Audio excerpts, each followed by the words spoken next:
Boa noite, minhas amigas, meus amigos queridos. Sejam bem-vindos ao canal Espírita, Espiritualidade e Vida. Toda terça, quarta e quinta, nós temos a nossa live às 19 horas, horário de Brasília. Terça-feira nós estudamos Cartas de Paulo, quarta-feira o Evangelho de João, e quinta-feira, série André Luiz. Estamos já no capítulo 39 do livro Nosso Lar. Então sejam todas e todos bem-vindos. Eu quero cumprimentar aqui os que chegaram cedo aqui no canal, né? A primeira a entrar aqui foi a Elaine de Souza, depois o Ronaldo Santana, a Ana Silva, a Laura Antônia, a Nogitarid, da Holanda. Que bacana, que coisa boa. A Ana Marli Formigueri, a Janete Ramos, a Tânia Veloso, a Arísia Sueli, a Maria Paz dos Santos, Rosilda Rosa, Eliane Salles, a Érica Nagata, Aparecida Cidade, Ana Lídia Rocha, Helena Aparecida França, Emília Camacho, a Inês Maria, e agora chegando a turma toda aí para a nossa live, né? Bom, como eu ia dizendo, nós estamos no capítulo 39 do livro Nosso Lar. Lembrando que toda quinta-feira, 19 horas, horário de Brasília, nós estudamos a série André Luiz. Daqui a pouco vamos terminar o livro Nosso Lar e vamos dar sequência na série. Vamos passar para o livro Mensageiros. Vamos seguir aí na sequência dessa obra maravilhosa, né? A série André Luiz. Nós vamos só voltar um pouquinho em uma fala da senhora Laura, lembrando que André Luiz está na casa da senhora Laura, comentando com a senhora Laura aquelas questões que ele observou na casa do enfermeiro Tobias. Aquilo mexeu muito com André Luiz, muito mesmo. E a dona Laura, a senhora Laura, diz a ele assim: aos espíritos ainda em simples experiência animal, nossa conversação não interessa. Isso é maravilhoso, essa frase é extraordinária. Uma das coisas que eu mais gosto do Livro dos Espíritos é a escala espírita, que está na questão número 100 em diante. A escala espírita. Por quê? Porque quando estudamos a escala espírita, questão 100 do Livro dos Espíritos, nós percebemos que os seres humanos não estão no mesmo degrau evolutivo. Então, não adianta você destinar um conteúdo a uma criança espiritual, conteúdo que é típico de um adulto. Nós também temos uma fase de infância espiritual, uma fase de adolescência espiritual, uma fase de maioridade, que são os bons espíritos, e uma fase de maturidade, que são os espíritos puros. Se você destina um conteúdo a crianças espirituais, ou como diz Emmanuel, na série que comenta o Evangelho, Emmanuel diz assim: o Evangelho não se destina aos embriões da espiritualidade. Então nós temos que dosar, nós temos que adequar o conteúdo ao grau evolutivo do espírito, seja ele encarnado ou desencarnado. É isso que a senhora Laura está dizendo. Essa conversa aqui não é ainda para espíritos que estão na infância espiritual. Por quê? Esses espíritos imperfeitos ainda estão muito dependentes da matéria, muito dependentes das sensações corporais. Falar desses assuntos aqui é perda de tempo. É perda de tempo. E ela continua. Mas, para nós, e compreendemos a necessidade da iluminação com o Cristo. Veja, necessidade da iluminação com o Cristo. Isso é outra coisa que eu adoro na doutrina espírita. Na doutrina espírita, Jesus não é apenas uma figura para ser adorada. Jesus não é apenas uma figura para ser cultuada. Na doutrina espírita, Jesus é um modelo, é um molde. Jesus é um guia para ser seguido. Quem adota Jesus como modelo e guia está em franco processo de iluminação pessoal. Processo de iluminação pessoal. Então, veja, essa deve ser a nossa preocupação. Esse é o nosso foco. O processo de iluminação pessoal. Iluminação em quê? Iluminação da mente, burilamento dos nossos pensamentos, das nossas ideias, dos nossos conceitos, mas burilamento também dos nossos sentimentos, das nossas emoções, da nossa dimensão afetiva e burilamento do nosso comportamento, da nossa conduta. Iluminação pessoal. Então, quem já compreendeu a necessidade de iluminação com o Cristo, é isso que a senhora Laura está dizendo. Nesse caso, é imprescindível destacar não só a experiência do casamento, mas toda a experiência de sexo, por afetar profundamente a vida da alma.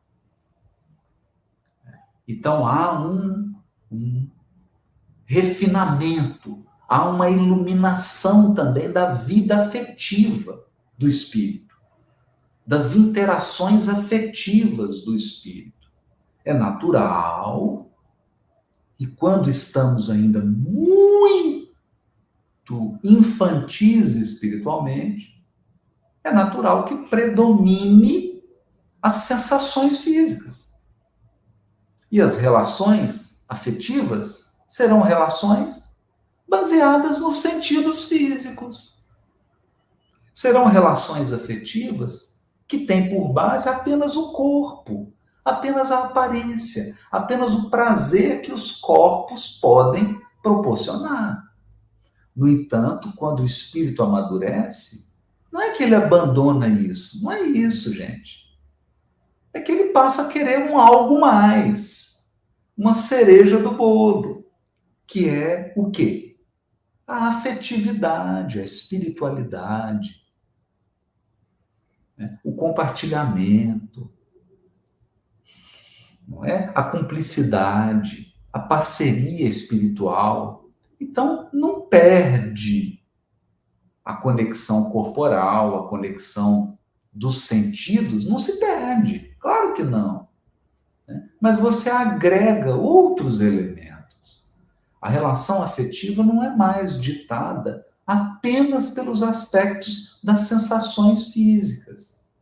É isso. Então, a relação afetiva começa a assumir um outro patamar de maturidade. E é óbvio, isso afeta profundamente a alma. Porque a pessoa que você escolhe para ser o seu parceiro, a sua parceira afetiva, ou parceiro afetivo, essa pessoa vai compartilhar com você uma jornada de iluminação. Vai compartilhar com você elementos fundamentais da sua existência. É um tema muito importante. E, infelizmente, nós não preparamos as nossas crianças e os nossos jovens para a relação afetiva. A gente só prepara eles para matemática, para química, para física, para geografia, para história, para gramática portuguesa, mas não preparamos para o relacionamento afetivo. Não preparamos. E veja, os nossos irmãos evangélicos estão na nossa frente. Estão muito à frente de nós espíritas. Muito à frente. Porque eles já têm escolas, escola do amor, escola do casamento, eles tocam nesse assunto, eles falam sobre isso, eles têm encontros de casais, e nós espíritas estamos aqui comendo poeira. Comendo poeira. Né? Não trabalhamos isso. Né?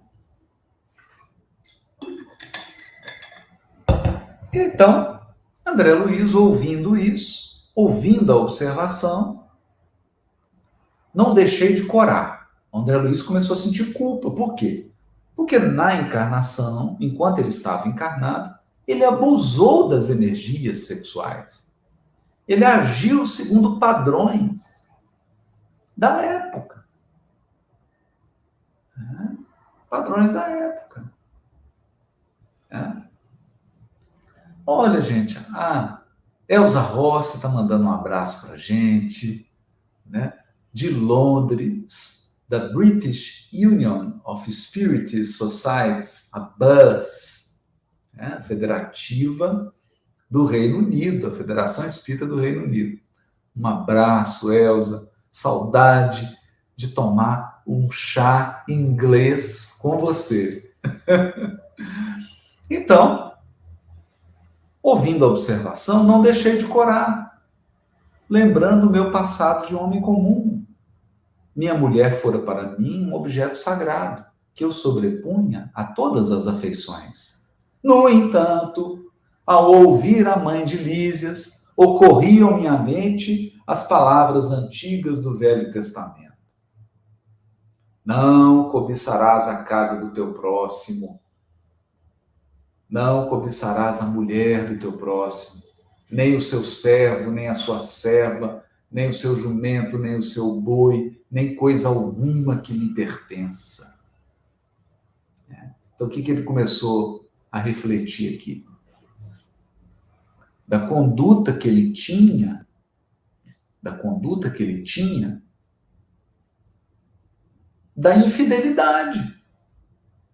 da infidelidade afetiva.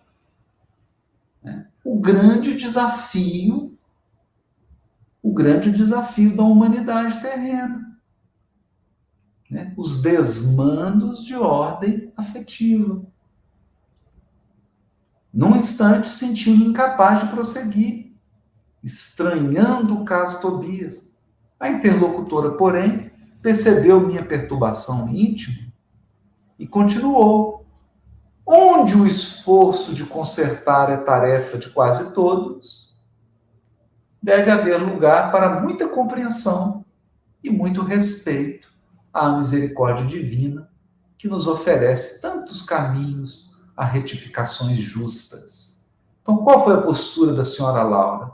Não foi uma postura de julgamento, não foi uma postura de condenação. Olha o que ela está dizendo. O esforço de consertar é tarefa de quase todos nós, porque quase todos nós caímos nessa área. Quase todos nós temos questões a serem resolvidas nessa área da vida. Quase todos. Então é preciso um esforço de consertar. Consertar. E então, para isso, nós vamos precisar do quê? Da misericórdia divina. A misericórdia divina oferece inúmeros caminhos para que a gente possa retificar. Evolução é isso. Errou, vai ter que retificar. Não é? Errou, vai ter que consertar. Consertar dá trabalho? Dá. Consertar dói? Dói. Corrigir dói? Dói. E a maioria de nós está corrigindo a vida afetiva, consertando, corrigindo, consertando. Percebe? Então, misericórdia. Precisamos de misericórdia. Toda a experiência sexual da criatura que já recebeu alguma luz do Espírito é acontecimento de enorme importância para si mesma. Por quê? Porque quando o espírito é ainda infantil, espiritualmente falando, quando o espírito é grosseiro, está ainda completamente dominado pelas sensações corporais, as relações sexuais são puramente corporal. São pura troca de sensação física. Mas, na verdade, todo encontro sexual é troca profunda de energia, energias do espírito. Por isso a senhora Laura está dizendo, é acontecimento, olha isso, de enorme importância. Acontecimento de enorme importância. É por isso que o entendimento fraterno precede a qualquer trabalho verdadeiramente salvacionista. Ainda há pouco tempo ouvi um grande instrutor no Ministério da Elevação assegurar que, se pudesse, iria materializar-se nos planos carnais, a fim de dizer aos religiosos, em geral, que toda caridade, para ser divina, precisa apoiar-se na fraternidade. Olha que bonito. Então, a senhora Laura dizendo, tem que ter fraternidade. Nós vamos ser caridoso com a dimensão afetiva do outro. E olha o que um instrutor do Ministério da Elevação diz. Se ele pudesse, ele materializaria aqui no mundo para conversar com a gente, mas não pode. Não pode. Deus não permite esse tipo de intervenção. Porque isso nos constrangiria, seria um constrangimento à evolução. E a evolução não se faz com constrangimento. Você evolui quando você quer. Você tem que querer. Não tem nenhum anjo te forçando. Vai, agora você vai. Não. O que te força é a lei. Se você feriu a lei de Deus, aí se prepara. Se prepara. Porque aí a reparação é obrigatória. Obrigatória. Mas evoluir é escolha. Escolha. Tem gente que fala assim, não vou evoluir, eu vou ficar estacionado. Pode ficar 1.000, 2.000, 3.000, 5.000, 10.000 anos. Pode ficar. É escolha. Escolha. Nenhum espírito superior vai vir aqui se materializar para te forçar a evoluir, não. Não vai. Não vai. Então, fraternidade. Fraternidade. A verdadeira caridade está apoiada na fraternidade. Fraternidade por quê? Porque nós precisamos uns dos outros. Nenhum de nós é tão bom assim. Perceberam, gente? Nenhum de nós é tão bom assim. Por isso nós precisamos uns dos outros. Uns dos outros, né? É isso? Então, quando nós compreendemos esses deveres da fraternidade, quando nós compreendemos essa necessidade de apoio mútuo,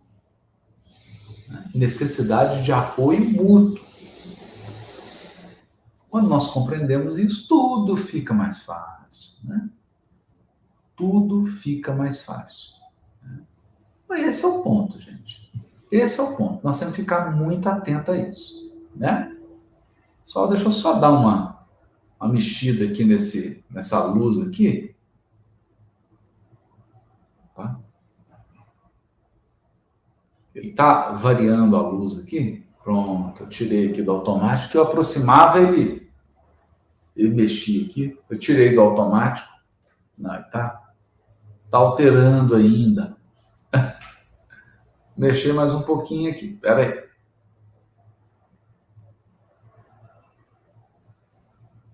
Aí estoura um pouquinho. Pronto. Assim tá bom.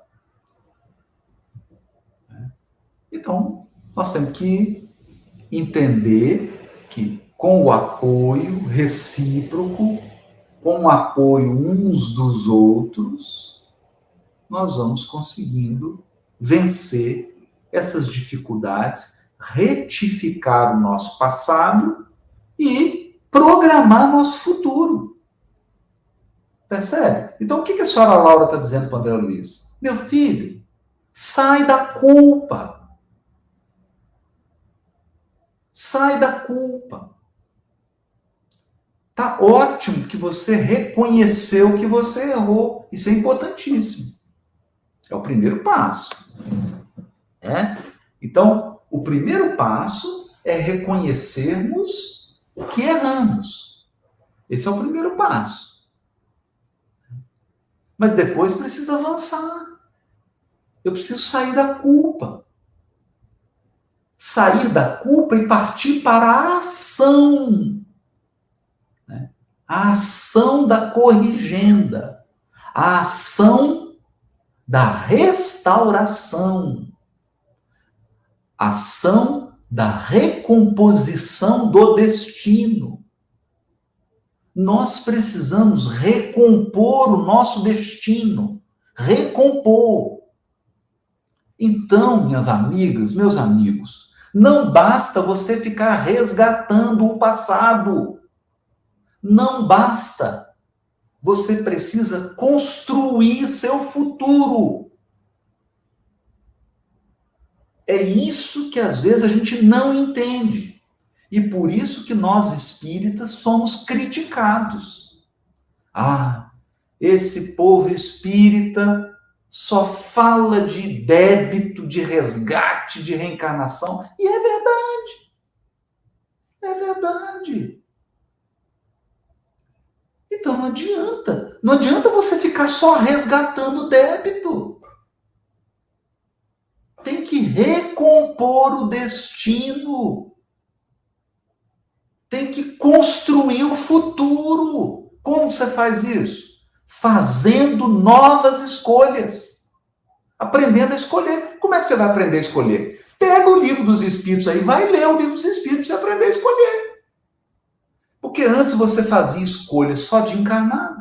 Agora você tem que fazer escolhas de espírito imortal. Quais são as escolhas do espírito imortal? Perdão, resignação, esperança, confiança em Deus. E isso é decisão de espírito imortal.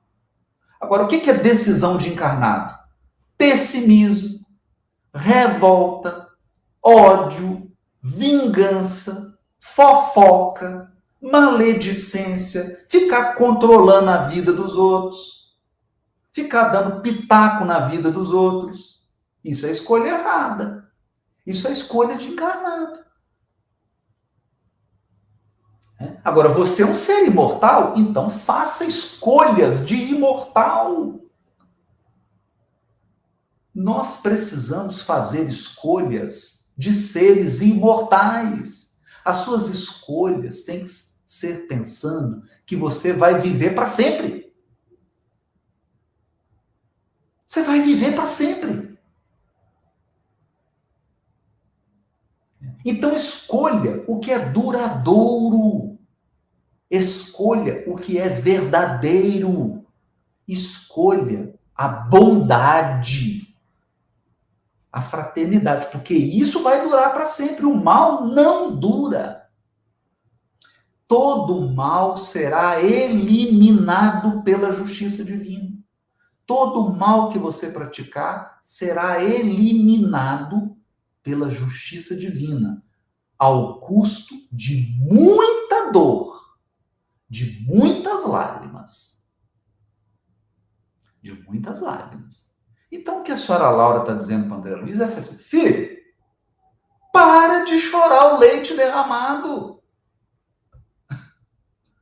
Para de chorar a água que correu debaixo da ponte. Errou? Errou. Tropeçou? Tropeçou. Levanta. Levanta. Planifica. Então, não basta você resgatar, porque muita gente está resgatando, mas não está aprendendo a escolher. Vai errar de novo. Vai contrair débito de novo. Vai ficar resgatando 15 séculos. Porque resgata, mas não para de errar. Resgata, mas continua fazendo péssimas escolhas. Continua fazendo péssimas escolhas.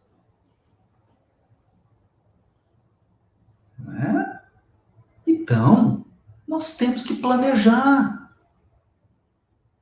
Como você quer sua próxima encarnação?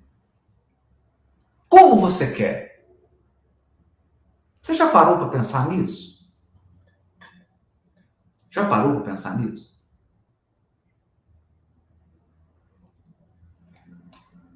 Sua próxima encarnação você quer como? Escreve. E aí você tem que semear. Você tem que semear. Gente, sua próxima encarnação tem que ser semeada hoje. Tem que ser semeada hoje. Porque se você não semear hoje, você não vai colher amanhã. Não vai colher amanhã.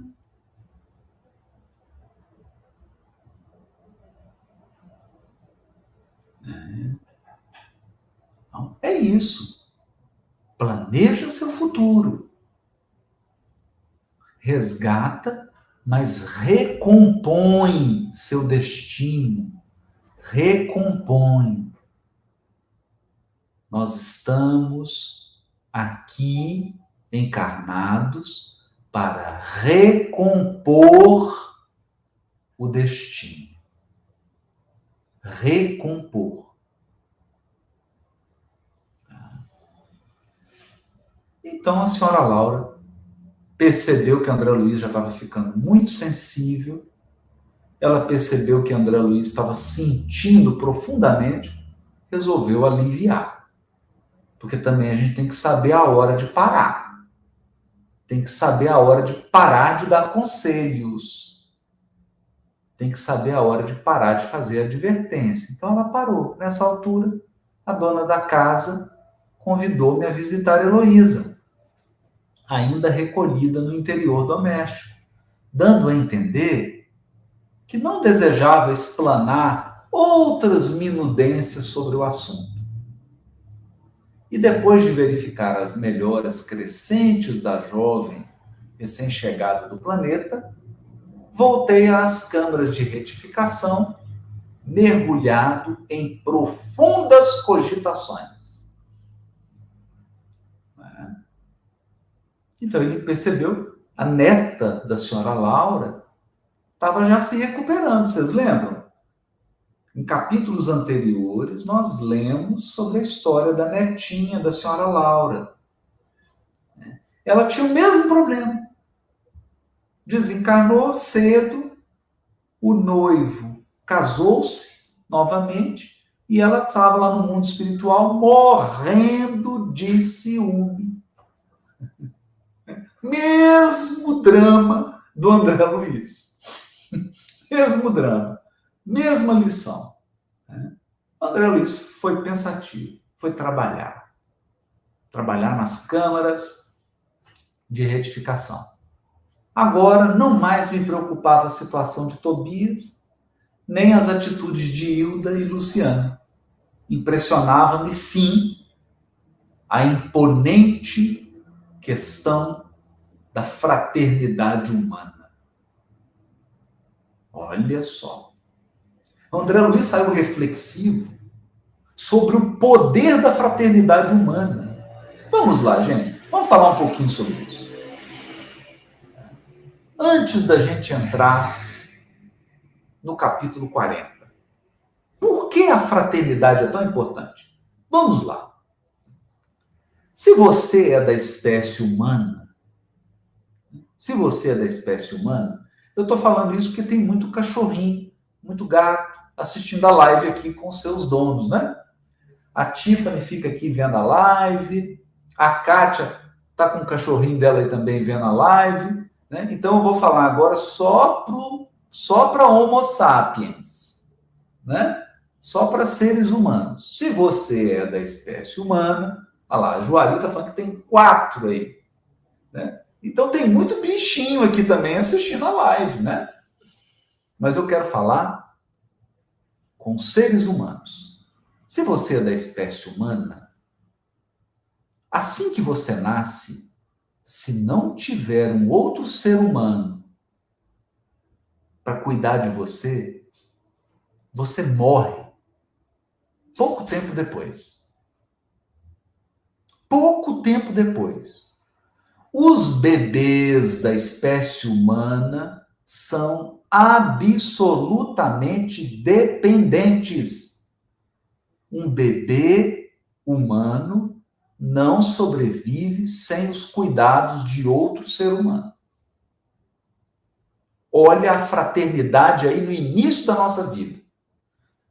Para aprender a comer, para aprender a falar, para aprender a andar, você também precisa de outros seres humanos.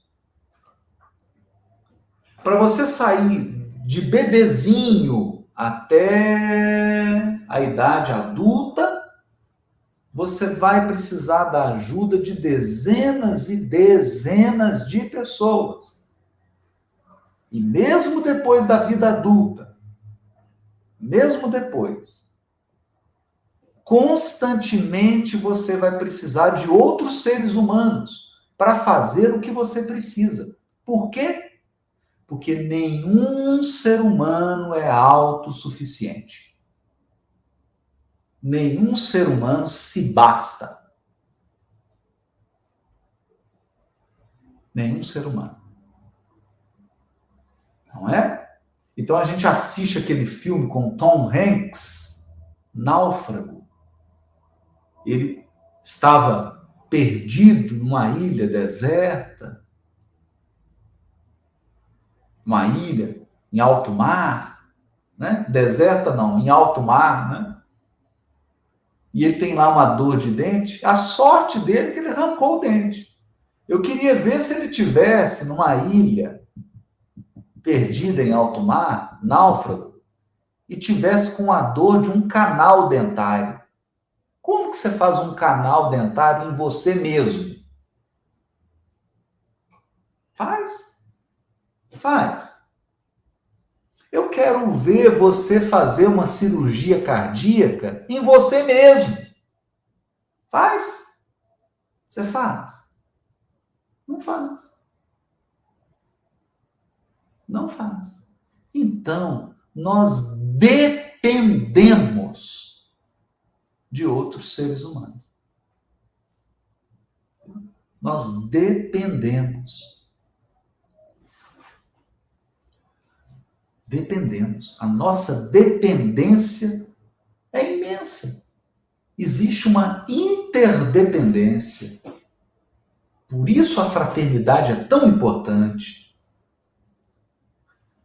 A fraternidade é importantíssima. E nós devemos levar isso muito a sério. Muito a sério. Né? Bom, e André Luiz ficou pensando nisso.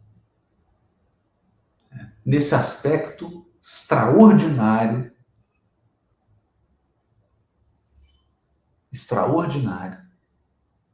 da fraternidade. É? Então vamos lá. Vamos entrar agora no capítulo 40. Esse capítulo 40 tem um título muito sugestivo. Quem semeia, colherá. Quem semeia, colherá. Semeou, colhe. Quem semeia, colhe. Esse é o título do capítulo. Então vamos lá. Eu não sabia explicar a grande atração pela visita ao departamento feminino das câmaras de retificação.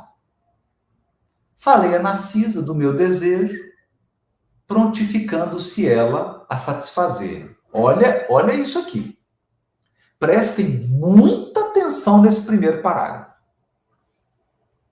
André Luiz estava trabalhando nas câmaras de retificação, que é o local, é como se fosse um pronto-socorro para receber espíritos recém-chegados do umbral. É um pronto-socorro.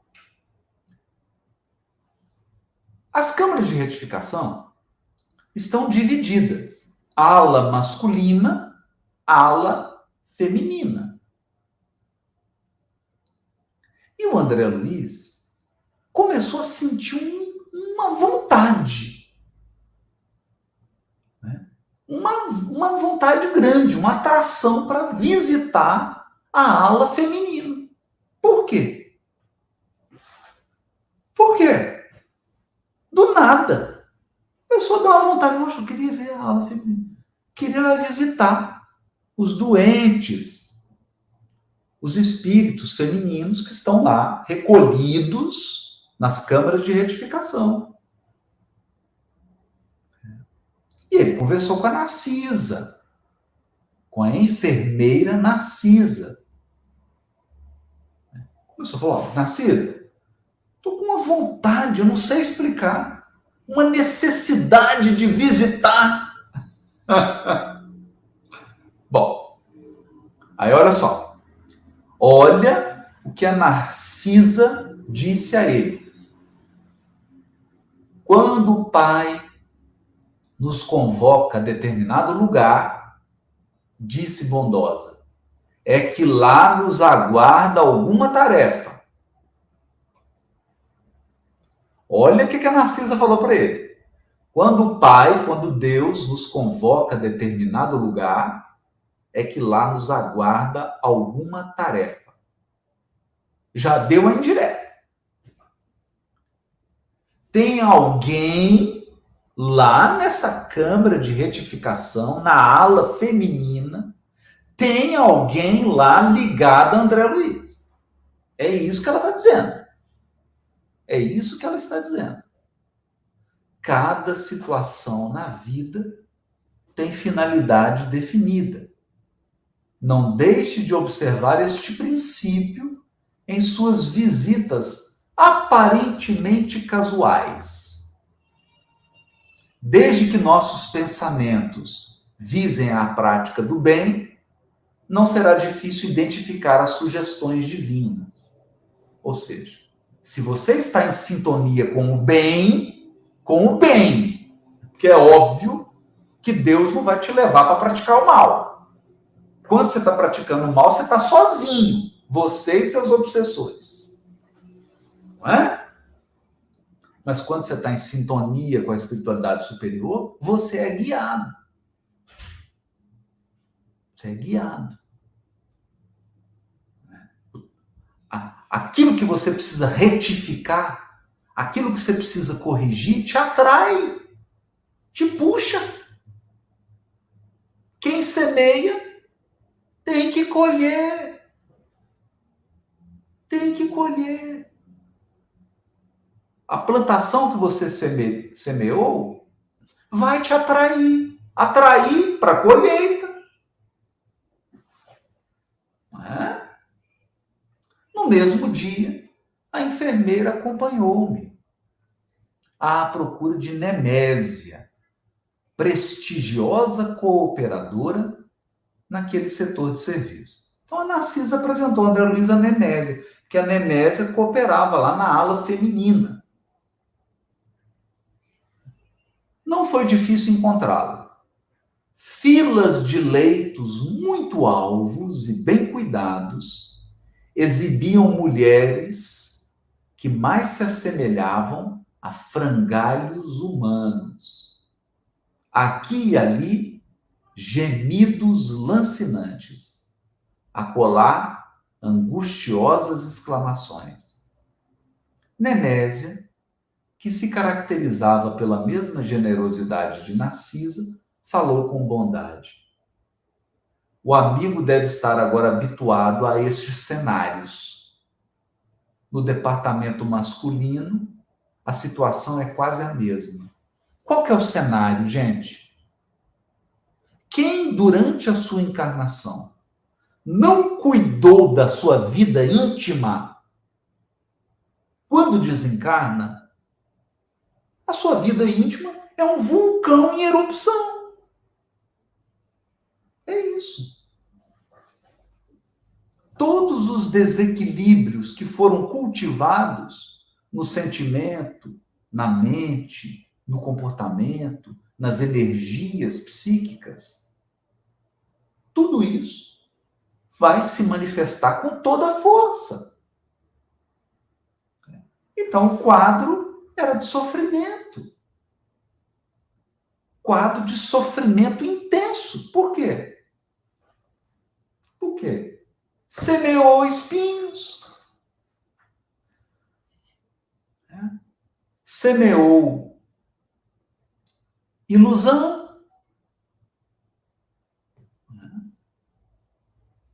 E fazendo um gesto significativo a companheiro, acentuou. Narcisa, faça o obséquio de acompanhar nosso irmão e mostrar os serviços que julgar convenientes ao aprendizado dele. Fiquem à vontade. Minha amiga e eu comentávamos a vaidade humana, sempre atida aos prazeres físicos, enumerando observações e ensinamentos, quando atingimos o pavilhão 7. Pavilhão 7. Localizavam-se ali algumas dezenas de mulheres em leitos separados, um a um, a regular distância. Então, ele entrou no pavilhão 7. Tinha vários leitos femininos. Estudava eu a fisionomia das enfermas, quando fixei alguém que me despertou mais viva atenção. Reconheceu alguém. Quem seria aquela mulher amargurada, de aparência original? Velhice que parecia prematura, tipificava-lhe o semblante, em cujos lábios pairava um ricto misto de ironia e resignação. Os olhos, embaciados e tristes, mostravam-se defeituosos. Memória inquieta, coração oprimido, em poucos instantes localizei-a no passado. Era Elisa. Aquela mesma Elisa que conheceram nos tempos de rapaz. Estava modificada pelo sofrimento, mas não podia ter quaisquer dúvidas. Lembrei perfeitamente o dia que ela, humilde, penetrara em nossa casa, levada por velha amiga de minha mãe, que aceitou as recomendações trazidas, admitindo-a aos serviços domésticos. Então, é uma moça que, quando André Luiz era jovem, trabalhava como doméstica na casa dele. A princípio, o ritmo comum Nada de extraordinário. Depois, a intimidade excessiva de quem abusa da faculdade de mandar e da condição de servir alguém.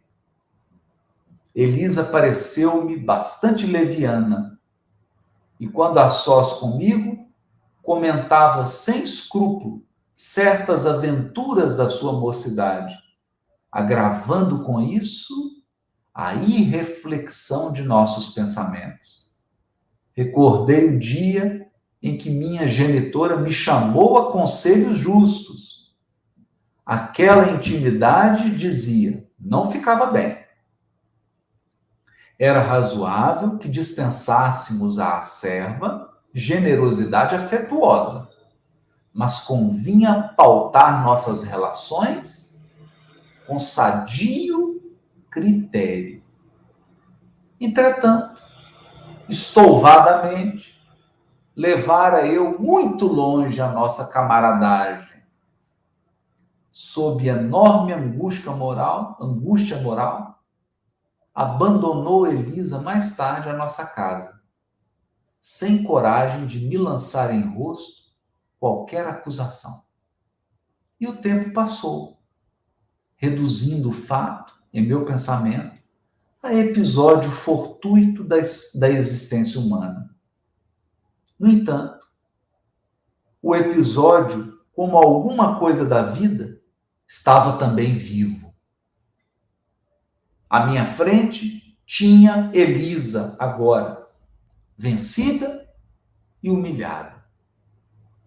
Por onde viver a mísera criatura, tão cedo atirada a doloroso capítulo de sofrimentos? De onde vinha? Naquele caso, não me defrontava o Silveira, perto de quem pudera repartir o débito com meu pai. A dívida agora era inteiramente minha. Vocês lembram? André Luiz encontrou o Silveira. Era aquele devedor do pai de André Luiz, que André Luiz incentivou, inclusive, o pai a cobrar tudo, e ele foi à falência. Agora não. Agora a responsabilidade é total do André Luiz. Que ele explorou essa moça. Cheguei a tremer, envergonhado da exumação daquelas reminiscências. Mas qual criança ansiosa de perdão pelas faltas cometidas, dirigi-me a Narcisa, pedindo orientação. Então ele falou com a Narcisa. Eu mesmo me admirava da confiança que aquelas santas mulheres me inspiravam. Olha isso.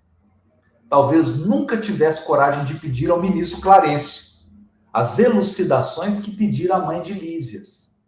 E possivelmente outra seria minha conduta naquele instante se tivesse Tobias ao meu lado. Então ele estava confiando em Narcisa. Ele estava confiante. Ele se abriu com a Narcisa. Considerando que a mulher generosa e cristã é sempre mãe, olha isso. Olha isso. Considerando que a mulher generosa e cristã é sempre mãe, voltei-me para a enfermeira, confiando mais que nunca. Então, o que ele está dizendo? A relação dele com a enfermeira Narcisa era uma relação de filho com mãe. Filho com mãe. Porque a mulher verdadeiramente cristã, ela é generosa, ela é acolhedora, mas ela é mãe. Não é? Não há confusão. Comecei a falar, contendo o pranto, mas a certa altura da confissão penosa, minha amiga obtemperou. Não precisa continuar. Não precisa continuar. Adivinho o epílogo da história. Perceberam? Ela já, claro, conheço o seu martírio moral de experiência própria. Entretanto, se o Senhor permitiu que reencontrasse agora esta irmã, é que já o considera em condições de resgatar a dívida. Olha isso. Se você está encontrando ela agora, é porque você já está em condições de resgatar a sua dívida, o seu débito. Olha, gente, não tem condição social, não tem cargo, não tem título, não tem fortuna que vai te eximir da lei divina. Aqui no mundo, você pode escapar. Aqui no mundo, a pessoa pode se furtar da justiça humana. Porque a justiça humana é humana. Ela é imperfeita. Da justiça divina, não. Não tem dinheiro, não tem título, não tem cargo, não tem posição social que vai te isentar da justiça divina. Nos mínimos detalhes. Nos mínimos detalhes. Tudo que você fala, tudo que você pensa, tudo que você faz, está sendo contabilizado pela justiça soberana, pela justiça divina. Não há privilégio para ninguém. Ninguém. Vendo a minha decisão, ela prosseguiu. Não tema. Não tenha medo. Aproxime-se dela. Reconforte-a. Todos nós, meu irmão, encontramos no caminho os frutos do bem ou do mal que semeamos. Todos nós encontramos no caminho os frutos do bem ou do mal que semeamos. E eu vou interromper por aqui. A gente ficar pensando, semana que vem, nós vamos continuar daqui de onde nós paramos, para esse encontro espetacular em que André Luiz está tendo oportunidade de resgatar um fato da juventude dele, uma inconsequência sexual da juventude, que ele vai ter oportunidade de retificar. Porque todos os filhos de Deus, todas as filhas de Deus, são iguais em direitos divinos. Não tem privilégio perante a divindade. Não tem. Boa noite para todos, fiquem com Deus. Eu vou terminando aqui, porque tem a próxima live. Um beijo no coração, até semana que vem. Terça, quarta e quinta, 19 horas, horário de Brasília, nossas lives aqui do canal Espiritualidade e Vida. Nossas lives estão retomando aí, né? Estamos hoje com 1.600 pessoas aproximadamente, retomando aí o nosso número, né? A tradição das nossas lives, desse estudo que nós estamos fazendo dessas obras maravilhosas. Boa noite para todos, fiquem com Deus.